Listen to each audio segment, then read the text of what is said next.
Haideți, vă salut, fraților! Astăzi mergem la fabrica de bere Guinness să o vizităm, să încercăm berea de acolo, direct de la sursă. Vă dați seama, de 5 ani aici, în Irlanda, în Dublin, și n-am apucat să o vizitez. Nu am făcut programare, vedem ce se întâmplă, dacă putem intra, dacă nu putem. Ideal este să-ți faci programare, după amiaza este un pic mai aglomerat. Am băut bere Guinness în România, foarte bună, dar aici în Irlanda, când am ajuns, cu totul diferită. Dar când ajungi la fabrică, ei spun că este cu totul și cu totul altceva.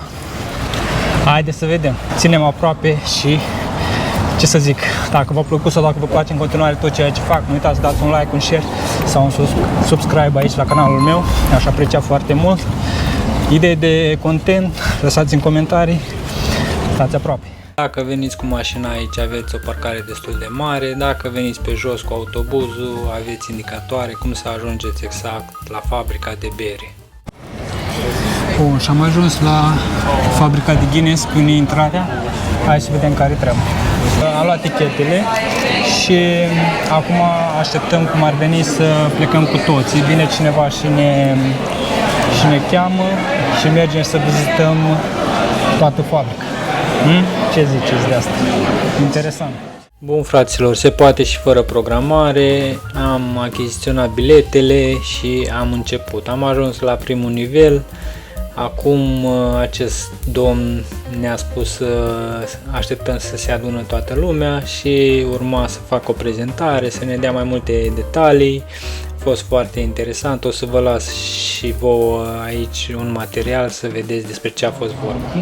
We like to say that Arthur Guinness could have never imagined us standing here today when his journey began in 1759. His journey started by signing this 9,000-year lease that you see here on the floor.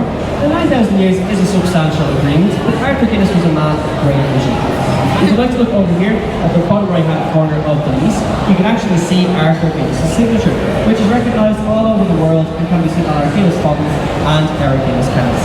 So for over 250 years, we've been brewing here in St. James's Gate, and right until the late 1980s, the process of fermentation took place right here in the Guinness storehouse. Și de aici începe experiența noastră. Începem să vizităm fabrica de bere. Pregătiți-vă! Beautiful!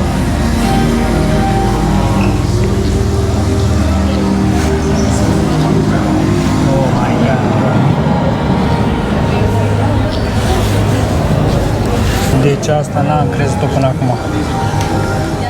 Bun, fraților, înainte să începem, haideți să vă fac un rezumat la faimoasa fabrică de bere Guinness, cea mai vizitată atracție din Dublin și locul unde afli povestea cele mai cunoscute beri din lume, să zic așa. Clădirea are 7 etaje, fiecare cu experiență diferită, de la procesul de fabricație, ingrediente, publicitate, branding, până la celebra academie unde te învață să-ți torni berea perfect. Iar sus, la etajul 7, te așteaptă Sky Bar, cu o panoramă superbă asupra Dublinului și cu un pint rece de Guinness. De recomandat să-l servești la ultimul etaj. Haide să-ți arăt cum a fost.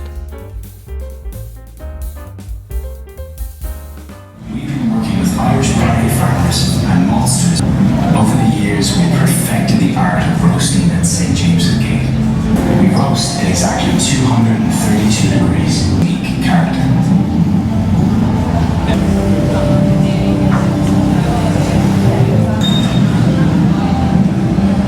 Over the years, we perfected the art of roasting at St. James's Gate.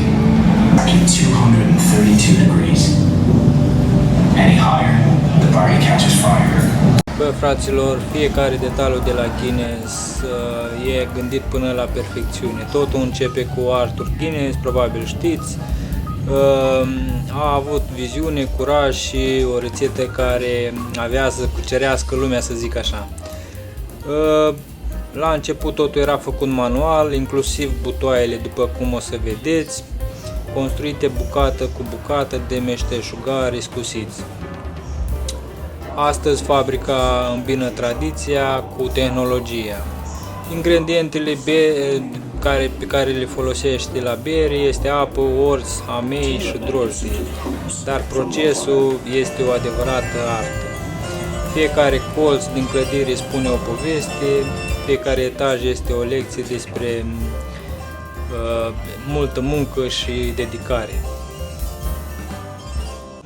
Deci ce am văzut până acum a rămas total surprins, foarte multe informații, cum a fost făcută berea în detaliu și toate informațiile pe care le-am văzut. Haideți să vedem ce mai avem. Aici, dacă vă opriți, puteți să serviți o cafea, aveți băuturi, orice vreți să serviți.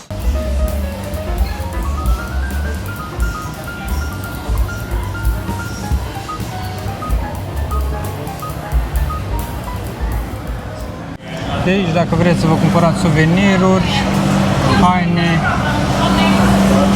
și avem și un pește care merge pe bicicletă.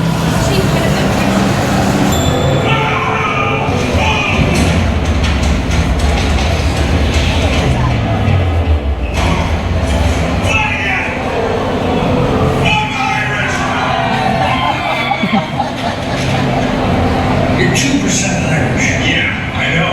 See that spare? That's all you need.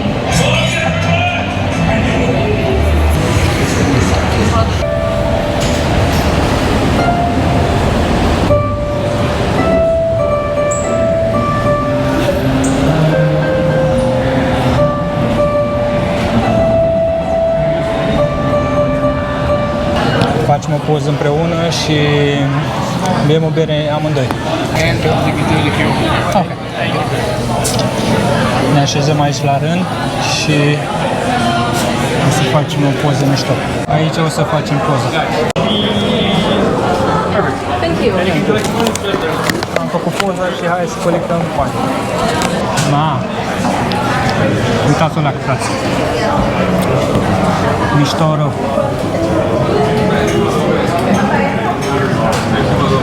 Să vedem dacă am ieșit bine sau nu. Aici se face arta cum ar veni. Mișto. Hi guys, how many pints do you have? Just one. Yes. So you press in your picture and then you can see it up top here. So if you want, you can put your thing up here. Okay. Hai, uite. Yeah, so press your press. picture and then if you look up here. Bolt, yeah? Yeah, so you can put that. Oh my god. So cool is that? Look at this. There you go. Thank you. It's really nice. Amazing, thank you. Thank you very much. Hi guys. Uitați-vă un pic, frați.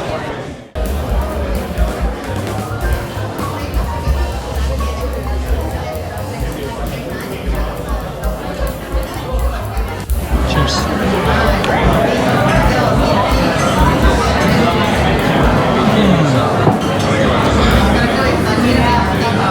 So good. Mamă, ce buni fraților. There you go, guys. Beautiful. Bun, fraților, și după cum vedeți am ajuns și la ultimul etaj al fabricii de bere Guinness, poate și cel mai spectaculos. De aici ai o panoramă 360 de grade asupra orașului, unde poți să stai cu un pint în mână și să vezi toată istoria orașului desfășurată în fața ochilor. După ce ai trecut prin toate etapele fabricii berii, aici este momentul perfect să te oprești, să respiri și să guști din adevărata experiență a berei Guinness. Nimic nu se compară cu un pahar rece, savurat chiar deasupra locului unde totul a început. So nice. Uitați un pic ce privește fain. Uitați prima bere.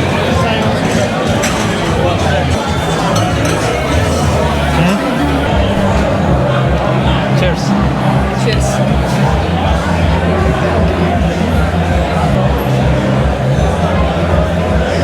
Beautiful. Bun, am fost sus, am testat berea. O experiență foarte minunată, chiar recomand din orice punct de vedere. Am ajuns de unde am plecat.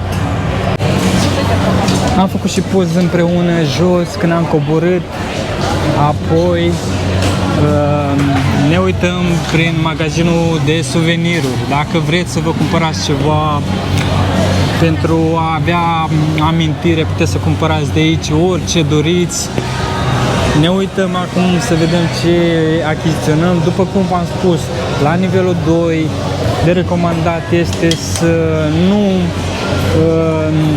încercați cele două beri incluse.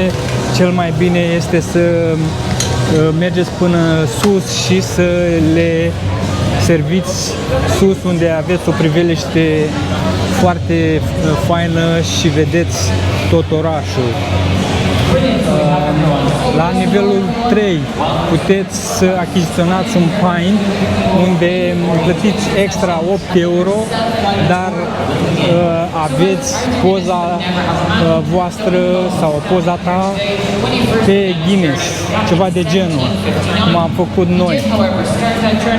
Berea este extraordinară, ceva diferit față de cum este în oraș. Vă zic sincer, aromele se simt mult mai fresh, mult mai accentuate, de aceea am ales să testăm și experiența noastră a fost cu totul și cu totul ceva deosebit. Stafful de aici este foarte drăguț din orice punct de vedere. Acesta a fost vlogul meu de astăzi. Dacă v-a plăcut sau dacă vă place în continuare tot ceea ce fac, nu uitați să dați un like, un share sau să vă abonați aici la canalul meu de YouTube. Stați aproape, până data viitoare!